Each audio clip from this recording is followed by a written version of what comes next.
Hi everyone, this is Long Vo. Today I'm analyzing a game that I played on June the 20th, 2012 against my cell phone. The program is ChessAnywhere, level 9, and that's the most difficult level of the phone. So I'm playing white, and I start with e4.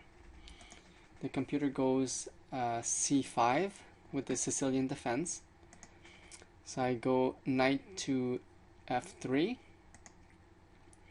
d6, d4, challenging his pawn, c takes d, knight takes d4, knight to f6, attacking my e-pawn, and knight to c3. Now he goes g6 with the dragon. So I go bishop to c4, developing my light squared bishop. And he goes e5, attacking my knight. I retreat the knight to f3 and bishop to e6, challenging my light square bishop.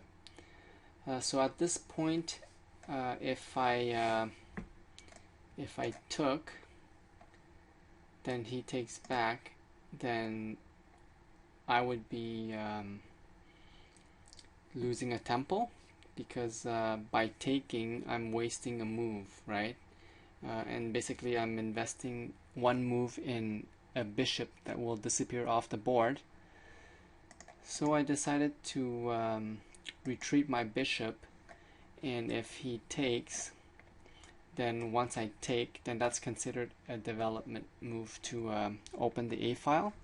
So I thought that was a better move. So he didn't take, he went bishop to E7. I go bishop to H6, preventing him from castling.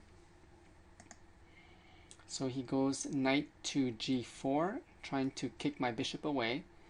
And same thing, if I move the bishop, then I'm wasting another tempo. And his knight there is very important for the defense of the king, if he chooses to castle kingside. So I decide to go queen to d6, defending the bishop. And if he takes, then, which he did, so knight takes h6, and then queen takes h6. So I'm still preventing him from castling. So he goes bishop to f8, trying to chase my queen away. So I retreat queen to d2.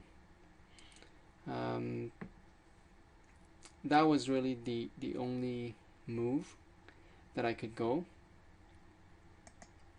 So he goes back bishop to e7, freeing up his the path to castle kingside. So here, let's go back one step here. I had the idea of castling kingside, but if I castled and he takes, then I would have to take with either pawn here and weaken my my kingside. So I figured I should attack him first. Oops, sorry. So I should attack him first, so he doesn't get that chance to double my pawns there. With bishop to takes e6. Then f takes e6. So now I castle, knowing that he can't really attack me on the queen side there.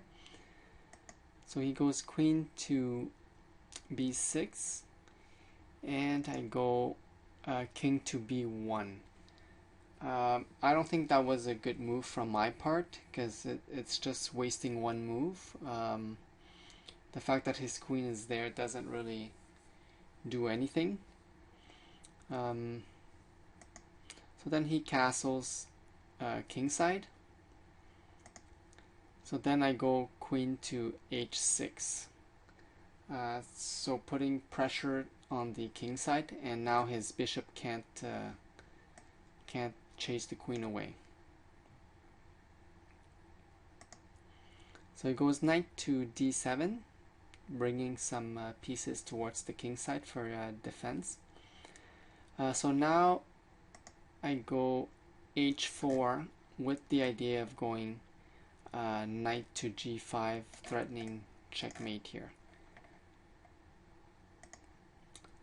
So queen takes f2. So I think that was a bad move, simply because the queen needs to find a way back home for defense instead of chasing, gobbling up pawns.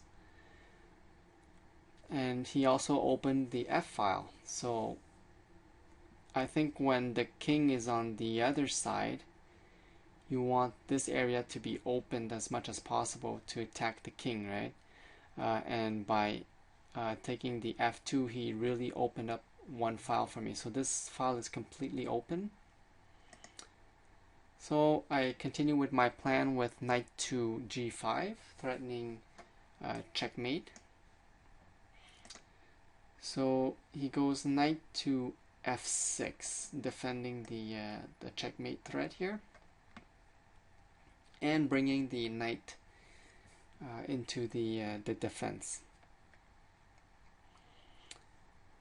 So rook to f1, threatening the queen,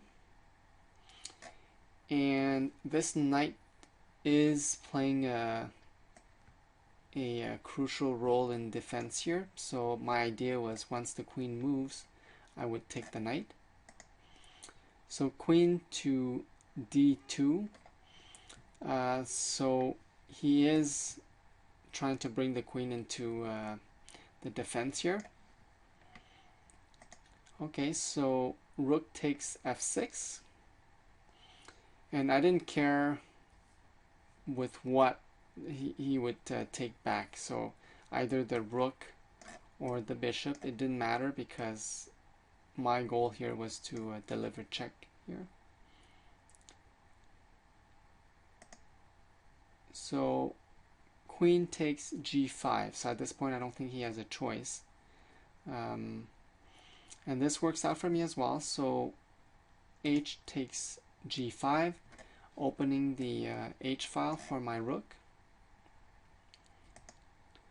So rook to f7, defending the h pawn.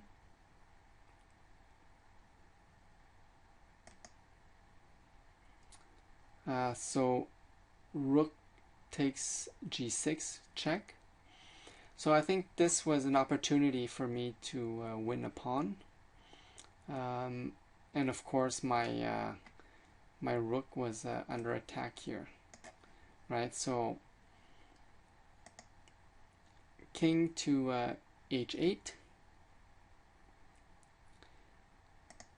So rook takes e6, threatening the bishop. And for example, if he doesn't move the bishop, then afterwards I can exchange here, and if he takes back, then I can check and then get the rook back. So bishop to f8, kicking the queen away, and at this point I wanted to maintain the pressure on the h file, so I retreated the queen to h5. I think going g6 could have also been a good move, because the pawn here is pinned, and then I'm threatening the knight here, the rook. So now he goes rook to c7, which I think was also a mistake, because that rook, instead of trying to bring the other rook into the action somehow, or to maybe go bishop to g7 and then rook over here for defense.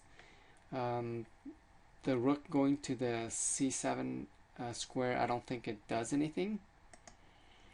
So it also gives me a chance to bring my knight into the attack, gaining tempo as well, attacking the rook. So then, so knight goes to d5, and then rook goes to d7, and I go again with tempo. So knight to f6, threatening a check here, and also threatening the rook. So he goes h6. So I guess I could take the rook. Knight to d7, threatening the bishop. So king to g8. So at this point, I don't think there's much he can do anyways. So I go queen to g6, check. King to h8. Knight to f6, with the idea of delivering checkmate here or here. And there's nothing he can do to block it. So he goes h5, and queen to takes h7, checkmate.